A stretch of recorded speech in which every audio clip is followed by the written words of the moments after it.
नमस्कार दर्शक बंधु ओडिया प्राइम टी को आपको पुणी थे स्वागत। ओडिशावासी आसला बड़ खुशी खबर।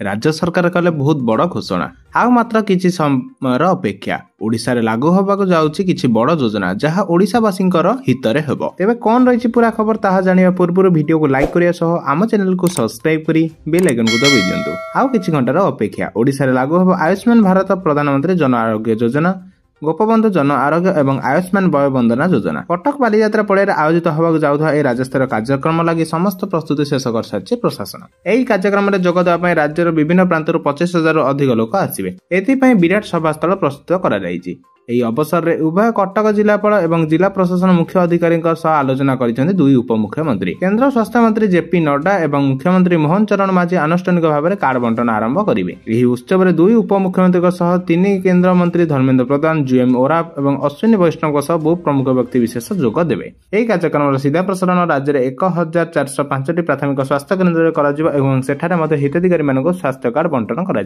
एबे एही योजना रे 3,46 लाख हिताधिकारी थिबा बेले आसंता 3 मासर मध्य घर घर बुली प्रति हिताधिकारी मानक स्वास्थ्य कार्ड बंटन करा बोली लक्ष्य रखिछन्ति प्रशासन। तेबे एहा थिला ओडिसा रे लागू होबाको जाउथवा नुवा नियम को नै आजिर बड़ अपडेट। तेबे एही परि खबर प्रथमे जाने आम चैनल संगे जोड़ी होई रुहंतु। धन्यवाद।